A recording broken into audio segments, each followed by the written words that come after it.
Mukunda jewellers మొట్టమొదటి factory outlet ఇప్పుడు కూకట్పల్లి, కొత్తపేట్, సోమాజిగూడ మరియు ఖమ్మంలో. Welcome to Suman TV. నేను మీ సుమన్ టీవీ నాగ్. కోల్కతా ఇన్సిడెంట్లో జనరల్గా మనం చూస్తే సందీప్ ఘోష్ని ఈ కేసుకు సంబంధించినటువంటి వాటిల్లో ఎఫ్ఐఆర్ బుక్ చేయటం కానీ అరెస్ట్ చేయటం కానీ జరగలేదు. బట్ ప్రస్తుతానికైతే సిబిఐ కస్టడీలో తీసుకుంది. అండ్ ఎఫ్ఐఆర్ కూడా అతను చేసినటువంటి ఆర్థిక నేరాలు ఏవైతే ఉన్నాయో వాటి పరంగా మాత్రమే ఎఫ్ఐఆర్ బుక్ అవటం జరిగింది. అయితే ఈ కేసులో ఒక కీలక మలుపు అయితే తిరగటం జరిగింది. అదేంటి, దానికి సంబంధించినటువంటి పూర్తి వివరాలు ఏంటి అనేది ఈరోజు మనతో పాటు హైకోర్టు అడ్వకేట్ రవీంద్రనాథ్ గారు ఉన్నారు. అది వారి మాటలో తెలుసుకుందాం. డాక్టర్ సందీప్ ఘోష్ ఇతను కొన్ని ఆర్థిక అవకతవకలు పాల్పడ్డాడని, అక్రమార్జన ఆస్తులు కలిగి ఉన్నాడని ఇతని మీద ఇప్పటికే సిబిఐలోను అదేవిధంగా ఈడీలో కూడా ఈయన మీద అరెస్టులు ఆల్రెడీ జరిగింది. సిబిఐ కస్టడీ జరుగుతుంది, ఇంట్రాగేషన్స్ అవుతున్నాయి, ఇన్వెస్టిగేషన్స్ కూడా అవుతున్నాయి. ఇక ఈ కేసు అండ్ మర్డర్ సంబంధించి ఇప్పటిదాకా సంజయ్ రాయ్ అనే ఒక ఏకైక వ్యక్తిని తప్పించి ఎవరిని అరెస్ట్ చేయలేదు. అయితే నిన్న సెప్టెంబర్ 15వ తారీఖు నాడు సందీప్ ఘోష్ను కూడా ఇందులో అరెస్ట్ చేయడం జరిగింది. సందీప్ ఘోష్తో పాటు ఎవరైతే తలా పోలీస్ స్టేషన్ ఉన్నటువంటి ఎస్హెచ్ ఉన్నటువంటి ఆఫీసర్ అనేటువంటి అభిజిత్ మండల్ని కూడా అరెస్ట్ చేయడం జరిగింది. ఇతను పోలీస్ ఆఫీసర్. అంటే ఇప్పటివరకు ఎంతమంది ఈ కేసు సంబంధించి ముగ్గురిని అరెస్ట్ చేశారు. ఒకరు సంజయ్ రాయ్, అక్యూజ్డ్ నెంబర్ 2 సందీప్ ఘోష్, మూడో వ్యక్తి అభిజిత్ మండల్. అయితే సందీప్ ఘోష్ యొక్క ప్రవర్తన ముఖ్యంగా పాలిగ్రాఫ్ టెస్ట్ చేసిన తర్వాత ఈయన మీద చేసినటువంటి ఈయన పొంతం లేని సమాధానాలు చెప్పిన తర్వాత ఈయన మొత్తం చెక్ లిస్ట్, అంటే ఈయన యొక్క వాట్సాప్ లిస్ట్ కానీ ఎవరెవరితో మాట్లాడారు కాల్ లిస్ట్ డేటా మొత్తం చెక్ చేస్తే విస్తుపోయే విశేషాలు బయటపడ్డాయి నాగరాజు గారు. దీనికి సంబంధించి సందీప్ ఘోష్ యొక్క ఇది ముఖ్యంగా సిబిఐ వాళ్ళు ఇంట్రాగేషన్స్ కూడా చాలా తెలివిగా చేస్తున్నారు. ఫస్ట్ ఎవరితో మాట్లాడారు, సుదీప్తో రాయ్ మీద ఇంట్రాగేషన్ చేశారు. సుదీప్తో రాయ్ ఎవరు? ఆ కాలేజ్ ఆర్జికల్ మెడికల్ కాలేజ్ ఉన్నటువంటి ఈ పేషెంట్ వెల్ఫేర్ సొసైటీ యొక్క ప్రెసిడెంట్. సందీప్ ఘోష్ కాల్ దగ్గర నుంచి ఫస్ట్ ముందు వెళ్ళిన కాల్ ఎవరికి వెళ్ళిందంటే తలా పోలీస్ స్టేషన్లో ఎస్హెచ్ఓతో మాట్లాడాడు. ఇమీడియట్గా సుదీప్తో రాయ్తో మాట్లాడడం కూడా జరిగింది. అయితే సుదీప్తో రాయ్ దగ్గరికి ఇంట్రాగేషన్ చేశారు. ఆయన Trinamool party Congress president MLA. దాంతోపాటు తలా పోలీస్ స్టేషన్ నుండి ఎస్హెచ్ఓ అయినటువంటి అభిజిత్ మండల్తో కూడా మాట్లాడారు. ఈ అభిజిత్ మండల్ మీద మనం ఒక వీడియోని స్పెషల్గా చేసాం. మన వ్యూవర్స్ ఒకసారి పాత వీడియోకి వెళ్తే ఈ అభిజిత్ మండల్ తలా పోలీస్ స్టేషన్లో అతనికి ఒకసారి హార్ట్ అటాక్ రావడం, హార్ట్ అటాక్ వచ్చి పడిపోతే డాక్టర్స్ ఆయన్ని కరెక్ట్గా ఆన్సర్ చేయకపోతే ఆయన 4 స్టేషన్లు తిరిగినట్టుగా మొత్తం 4 స్టేషన్లు తిరిగాడు. ఈ అభిజిత్ మండల్ ఆ వ్యక్తే. అవునా?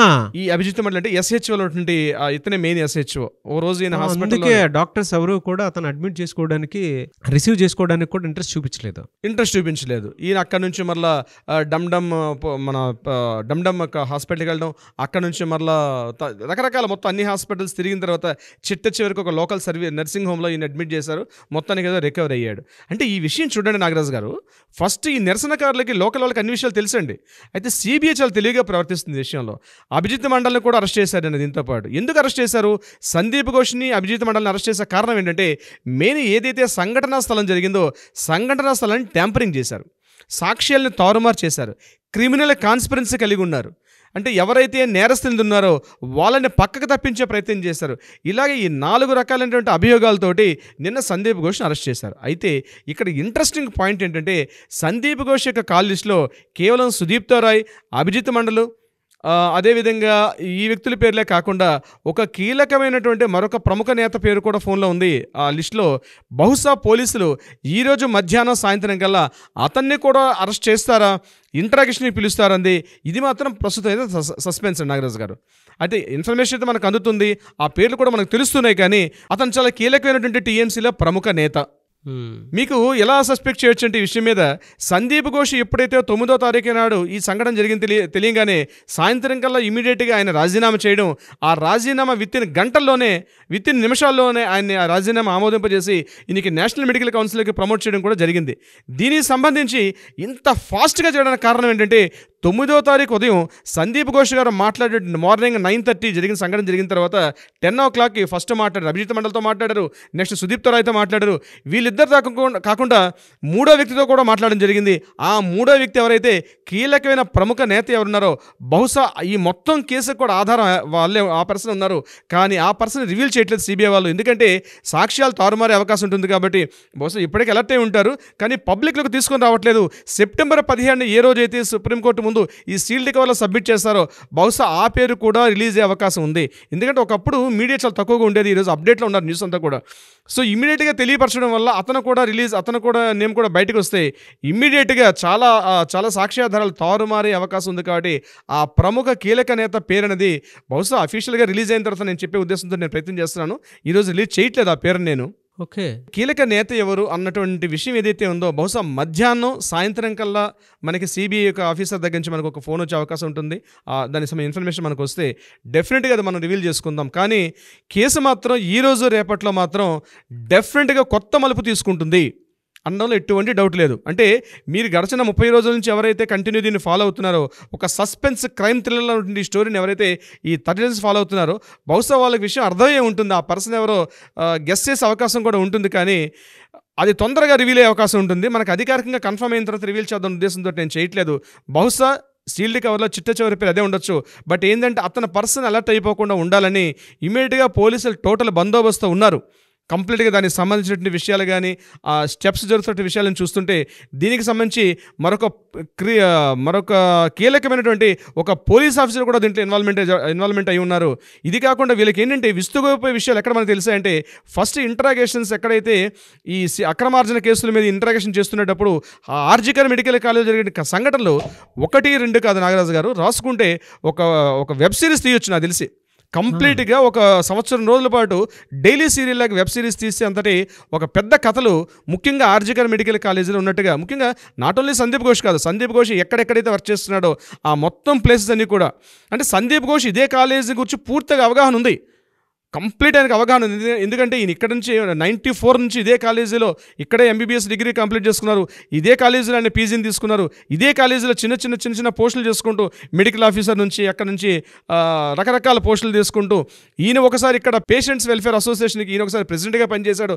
చాలా పోస్టులు, అంటే ఏ కీలకమైనటువంటి పోస్టులు ఉంటాయో అన్ని పోస్టులు కూడా సందీప్ ఘోష్ నిర్వహించి ఈరోజు ప్రెసిడెంట్ అయ్యి వైస్ ప్రెసిడెంట్ అయ్యి వైస్ ప్రిన్సిపాల్ అయ్యి అక్కడి నుంచి ప్రిన్సిపాల్ స్థాయికి వచ్చారు. కాబట్టి లూప్ హోల్స్ అన్నీ ఆయనకి తెలుసు. దీనికి సంబంధించి చాలామంది పెద్ద వ్యక్తుల యొక్క కీలకమైన హస్తం కూడా దీంట్లో మెయిన్ ప్రధానంగా ఉంది. ఆగస్టు 9న సంఘటన జరిగింది. నిన్న సెప్టెంబర్ 15 దాకా అరెస్ట్ చేయకపోవడం వెనకాల కూడా చాలా కారణాలు ఉన్నాయి. పోలీసులు అనుకుంటే వెంటనే అరెస్ట్ చేయగలుగుతారు, కానీ అరెస్ట్ చేయడం వల్ల దీని వెనకాలంటే కొంతమంది సాక్షులు కొంతమంది పెద్ద హస్తాలు దీంట్లో ఉన్నాయి. వాళ్ళు సాక్ష్యాలను తారుమారు చేసే అవకాశం ఉంది. కాబట్టి ఇంతకాలం సిబిఐ వాళ్ళు కూడా వీటిని ప్రొటెక్ట్ చేశారు. నిన్న 15న, ఎందుకంటే 17th సబ్మిట్ చేయాలి, 15th ఈ 2 డేసే ఉంటుంది పోలీస్ కస్టడీ. మీరు చెప్తే నమ్మరు సార్, పోలీస్ కస్టడీ మాత్రం చాలా దారుణంగా ఉంటుంది. సందీప్ ఘోష్ ఫేస్ చేస్తున్నాడు ఆ పరిస్థితి. బహుశా ఎంత దారుణంగా ఉంటుందంటే సినిమాలో మనం ఎప్పుడో చూసినటువంటి 3rd degrees అంటారు, నేను ఆ పదం వాడడానికి సాహసిస్తున్నాను. 3rd degrees లెవెల్లో కూడా సందీప్ ఘోష్ ఫేస్ చేస్తున్నాడు. ఎందుకంటే ఇప్పుడు మీడియాను కూడా ఎలా చేయట్లేదు సందీప్ ఘోష్ దగ్గర ఎందుకంటే పాలిగ్రాఫ్ టెస్ట్లో కానీ ఆయన చేసినటువంటి ఈ లైట్ డిటెక్టర్ టెస్టులు వీటన్నిటిలో కూడా పొంతలేని సమాధానాలు చెప్తున్నాడు. సాక్ష్యాలు ఎదురుగా కనిపిస్తున్నాయి. ఇక్కడ విషయం ఏంటంటే సిబిఐ వాళ్ళకి పెద్ద తలనొప్పి ఎక్కడొచ్చిందంటే ఎదురుగా సాక్ష్యాలు కనిపిస్తున్నాయి, ఈయన అంగీకరించట్లేదు. కనిపిస్తున్న సాక్ష్యాలు ఇప్పుడు రేపు ఏమవుతుంది, కనిపిస్తున్న సాక్ష్యాలు ఈయన అంగీకరించకపోతే ఈయన మీద పొంతలేని సమాధానాలు వస్తే నేను మెంటల్ డిప్రెషన్లో ఉన్నాను, నా మానసిక స్థాయి బాగాలేదు అని తప్పించుకునే అవకాశం ఉంటుంది. సో అందుకని సిబిఐ వాళ్ళు టోటల్గా కంప్లీట్ ఒక 3000 పేజీల ఒక థరో నోట్ని ప్రిపేర్ చేసే అవకాశం ఉంది. బహుశా సందీప్ ఘోష్ ఈరోజు మధ్యాహ్నం సాయంత్రం కల్లా సందీప్ ఘోష్ రివీల్ చేసినట్టుగా ఆ పేరు కీలకమైనటువంటి నేత లేకపోతే ఆఫీసర్సా ఎవరు ఇందులో ఉన్న ప్రధాన వ్యక్తి అంది బహుశా మధ్యాహ్నం సాయంత్రం కల్లా డెఫినెట్గా రిలీజ్ అయ్యే అవకాశం అయితే ఉంటుంది నాగరాజు గారు. బట్ ఏదేమైనా అండి దీనికి సంబంధించినటువంటి విషయాల్లో మాత్రం రేపటికి ఒక విషయం తెలిసే అవకాశం ఉంటుంది. మధ్యాహ్నానికి కానీ లేదంటే సాయంత్రానికి కానీ ఇంకొక విషయం తెలిసే అవకాశం అయితే డెఫినెట్గా ఉంది.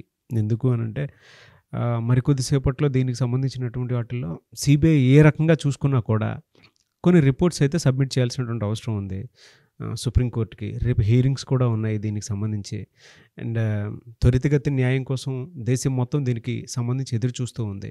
అండ్ మనతో పాటు చాలామంది ఓపిక్గా కూడా చూసేటువంటి వాళ్ళు ఉన్నారు ఈ కేసుకు సంబంధించి ఏం జరుగుతుంది ఏంటి అనేది.